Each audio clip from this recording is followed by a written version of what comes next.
공자의 논어에 보면 이런 구절이 있습니다. 군자 유어이 소인 유어이라고 하는 그런 말입니다. 해석을 하면 군자는 의를 따르고 또 소인은 이를 따른다라는 겁니다. 군자는 그 모든 일에 의를 생각하고 또 소인은 그 모든 일에 이를 생각한다는 것이죠. 옳은 일을 따르는 것과 그리고 자기의 유익되는 일만 따른다라는 그런 뜻입니다. 이 대꾸가 되는 구절입니다. 군자와 소인을 대꾸하고 있습니다. 군자와 소인은 반대말일까요? 네, 그럴듯해 보입니다. 소인의 반대말은 대인인데 대인을 군자라고 본다면 서로 반대되는 말 같습니다. 그렇다면 의와 이는 반대되는 개념일까요? 아닐까요? 여기에서는 이 의와 이를 반대로 보고 있는데요. 세상을 살아가면서 의로운 일을 선택할 때 우리 눈앞에 있는 이익을 포기해야 할 때가 종종 있습니다. 그런 의미에서 이 의와 이는 서로 반대되는 개념이다 라고 생각이 들기도 합니다. 세상을 의롭게 살아가면 늘 손해만 볼까요? 세상을 불의하게 살면 늘 이익만 볼까요? 한번 생각해 봐야 될 문제입니다. 의로운 손해 그리고 불의한 이익, 혹 반대는 없을까요? 의로운데 이익을 보고 불의해서 손해를 보는 경우는 없을까요? 우리 삶 가운데 그런 세상이 되어야 되지 않을까요?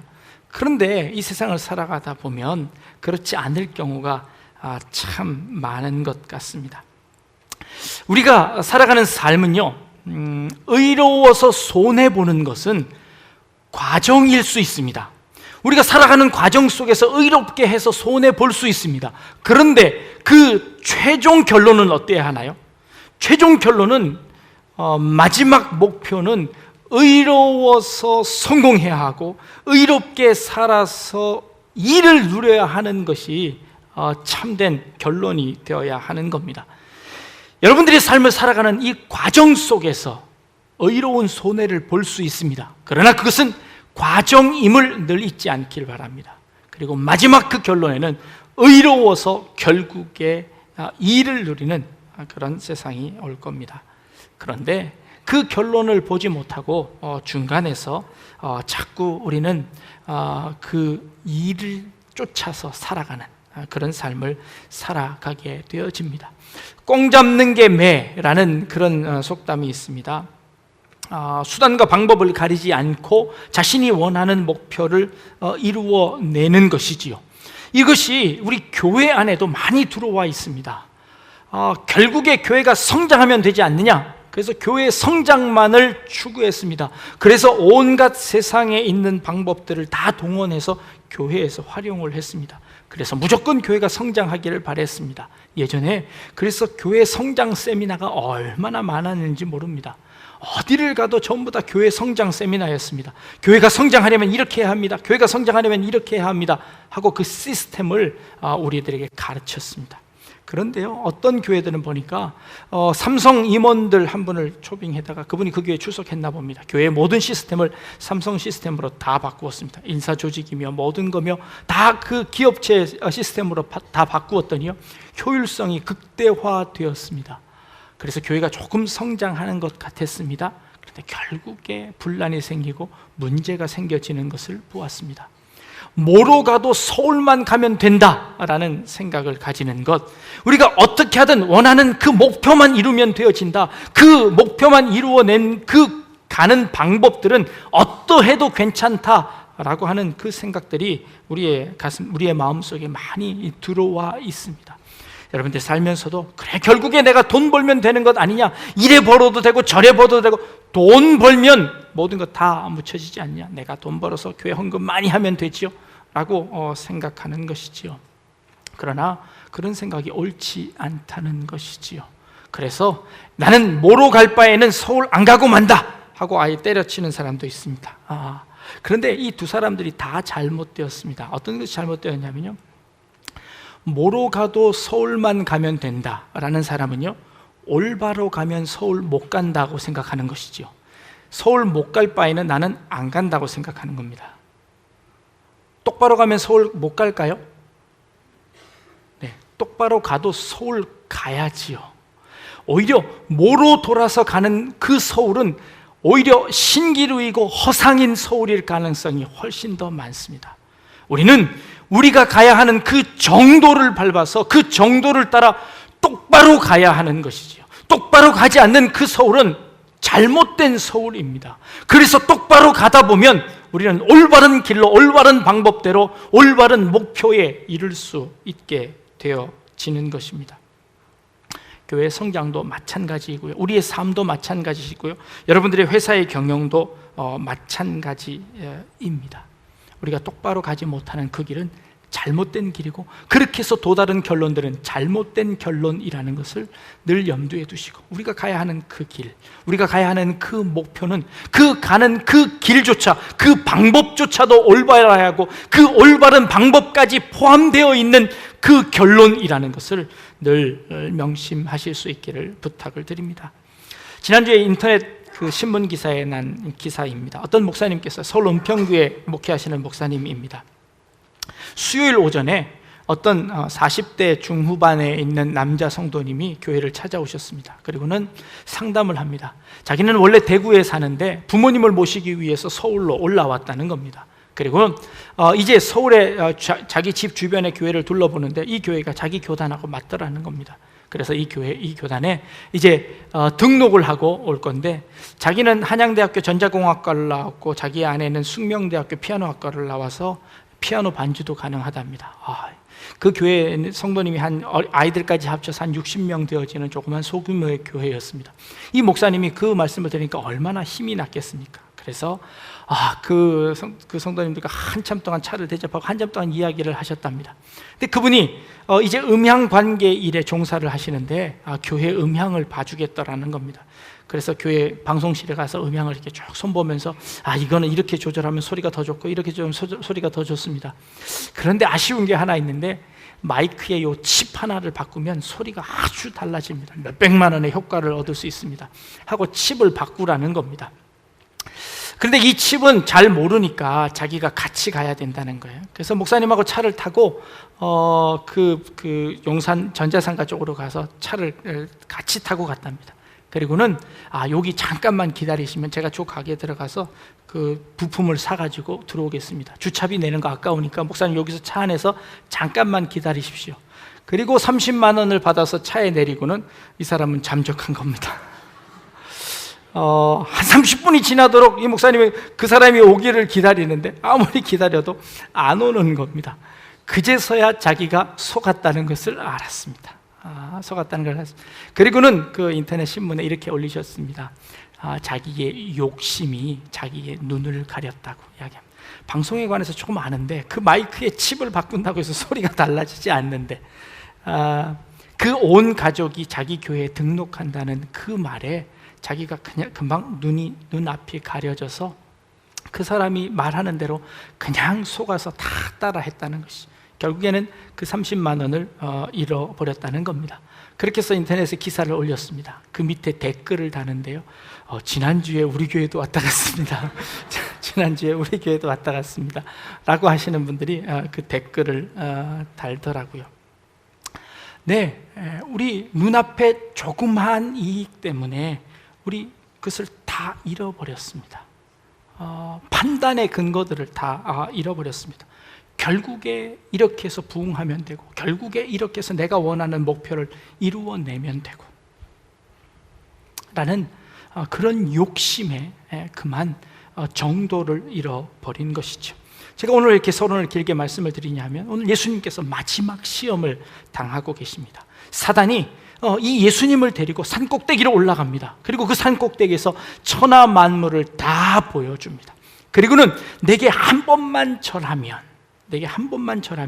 내가 이 온 천하 만물을 너에게 주겠다라고 약속합니다.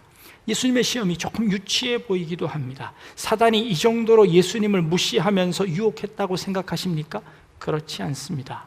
이 세상을 다 준다는 유혹은요, 예수님에게 아주 큰 유혹이었습니다.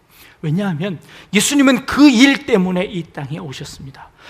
이 세상을 다 얻기 위해서, 그 세상을 선한 길로 하나님께로 인도하기 위해서 예수님께서는 이 땅에 오셨습니다. 그런데 그 일을 쉽게 해주겠다고 제안을 하는 겁니다. 이 세상을 다 주겠다는 것이죠. 예전에 2000년도에 미국 워싱턴 포스트지에서 서기 1000년서부터 2000년 사이, 그러니까 1000년 동안에 이 세상에서 가장 최고의 인물과 최악의 인물을 한 사람씩을 뽑았습니다. 1000년 동안 있었던 그 수많은 사람들 중에 최고의 인물로 뽑힌 사람은 징기스칸이었습니다. 그의 업적은 아시아와 유럽 전체의 그 대륙들을 다 정복하는 커다란 제국을 만든 것입니다.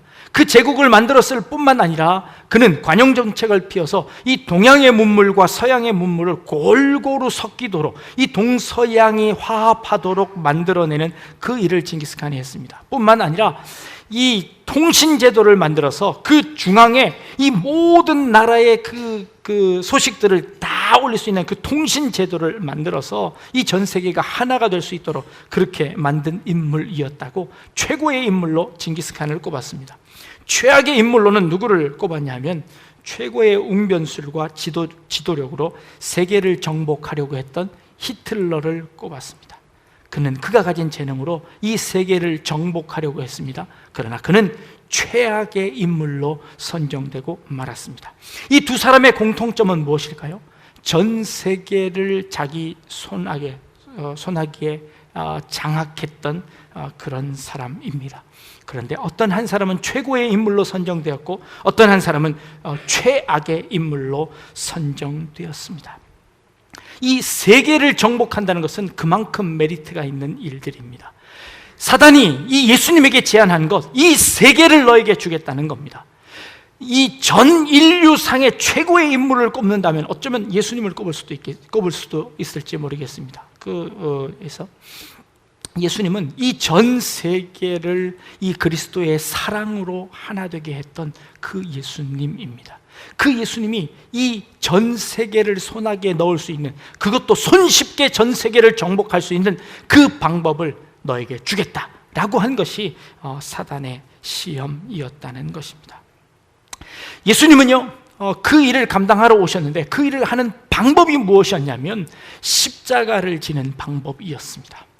십자가를 지고 우리를 대신해서 우리의 모든 죄를 짊어지고 돌아가셔야 하는, 죽어야 하는 그 길을 하나님께서 제시해 주셨고 그 길을 받아들이고 예수님께서 이 땅에 오셨습니다.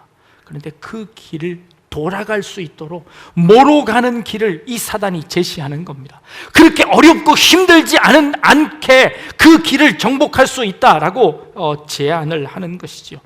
이것이 사탄의 계략입니다.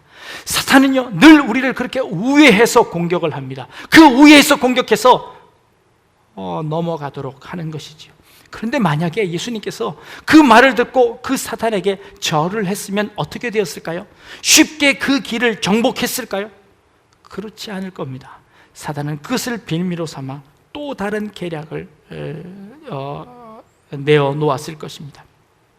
예전에 어떤 글에서요, 프랑스 파리에 한 아주 아리따운 여인이 카페에 있었습니다.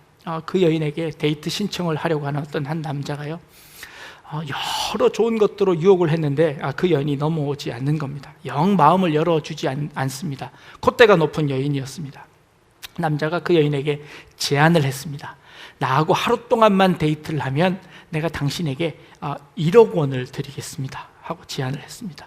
그렇게 콧대가 높았던 그 여인이요, 마음이 흔들리기 시작했습니다. 그 1억이라는 그 말에 내가 하루만 데이트 해주면 1억을 받는다라는 생각이 들었습니다. 그래서 고민 끝에 그렇게 하겠노라고 대답을 했습니다. 그 여인이 승낙하자마자 이 남자는 그 1억을 당장 5천만 원으로 깎아버렸습니다. 1억은 너무 많은 것 같으니까 5천만 원으로 하자는 것이었죠. 승낙하는 순간 이 남자는 그것을 반가격으로 깎았고요, 또 여러 가지 이유를 대면서 결국에 100만 원만 주겠다고 하더랍니다. 그래서 그 여인이 안 하겠다고 이야기했습니다. 그랬더니 그 남자가 이렇게 이야기하더랍니다. 사람은 다 알아봤고 이제 돈 몇 푼 깎는다는데 뭘 그렇게 나오느냐라고 이야기하더랍니다. 네, 사단의 유혹 방법은 바로 이런 것입니다. 처음에 큰 것을 제시합니다. 그러나 결국에 그 모든 것들도 얻을 수 없게 되어집니다. 예수님이 만약에 그 사단에게 절하고 그 만국을 다 얻을 수 있었을까요? 사단은 그렇게 하지 않을 겁니다. 매번에 또 다른 조건을 제시할 겁니다. 지난번에도 나한테 절했는데 또 한 번 더 하는 것, 그거 어렵지 않지 않느냐, 또 하라고, 굴복하라고 이야기할 겁니다. 세상을 살아가면서 우리들에게 사단이 이렇게 유혹합니다. 그래, 이번 한 번만 하면 네가 원하는 목표 이룰 수 있어. 이번 한 번만 눈 감으면, 이번 한 번만 모른 척하면 돼 라고 우리를 유혹합니다. 그런데 그것으로 끝나지 않습니다. 절대 끝나지 않습니다. 쉽게 돈을 버는 것은요, 사기일 가능성이 많고, 그렇지 않으면 자기가 남을 사기쳐야만 벌 수 있습니다. 두 가지 이상 아니면 더 이상 쉽게 돈을 벌 수 있는 법은 없습니다. 이 세상을 살아가면서 사단은 똑같이 예수님에게 했던 것과 똑같이 우리들을 유혹할 겁니다. 그런데요, 그 유혹에 넘어가지 않고 예수님께서 단번에 이렇게 말씀하십니다. 사단아 물러가라 라고 명령하십니다. 사단아 물러가라. 단번에 단칼에 그 유혹을 물리치십니다. 그리고 그 사단을 내어 쫓습니다. 사단이 그 예수님에게 물러갑니다. 사단이 그냥 물러갔을까요? 결코 그러면 사단이 아니지요. 이 사단은 다른 방법으로 또 우회해서 공격을 해옵니다. 그 공격이 어디에 나오냐면요, 마태복음 16장쯤에 가면 이런 사건이 나옵니다. 예수님께서 제자들과 오랫동안 3년 동안 지나시며 모든 이야기들을 다 해주고 기적을 베푸셨습니다. 그러니 예수님께서 이렇게 말씀하셨습니다. 얘들아, 내가 이제 대제사장과 사두개인들에 의해서 내가 십자가에 못 박혀 죽게 되었다. 그러나 이것이 끝이 아니고 죽고 부활한 후에 내가 이 땅을 구원할 것이다 라고 제자들에게 이야기합니다. 그랬더니요, 그 말을 들었던 예수님의 수제자였던 베드로가 버럭 화를 냅니다. 그리고 예수님을 붙들고 항변하여 이르되, 마태복음 16장 22절 23절 말씀을 한번 띄워주십시오. 베드로가 예수를 붙들고 항변하여 이르되, 주여 그리 마옵소서, 이 일이 결코 주께 미치지 아니하리이다. 여기서 붙들고 항변하여 라는 이 말씀이요, 완곡하게 번역되어졌습니다. 이 말의 원래의 뜻은 뭐냐면 예수를 꾸짖어라는 단어입니다. 베드로가 예수님을 꾸짖어서 이야기합니다. 예수님, 다시는 그런 말씀 하지 마십시오. 지금 예수님을 따른 백성들이 얼마나 많은 줄 아십니까? 그 사람들과 함께 예루살렘으로 몰고 가서 그 예루살렘을 점령할 수 있습니다. 우리가 이 세상을 바꾸어 낼 수 있습니다. 이 로마의 속박에서 우리가 구원받을 수 있습니다.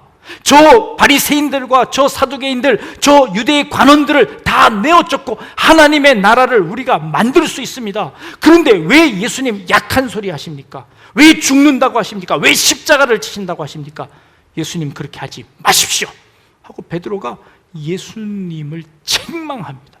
예수님을 꾸짖습니다. 예수님도 그 말씀 하시지 말라고 하는 겁니다. 그때 예수님이 뭐라고 하셨을까요? 23절입니다. 예수께서 돌이키시며 베드로에게 이르되, 사단아 내 뒤로 물러가라.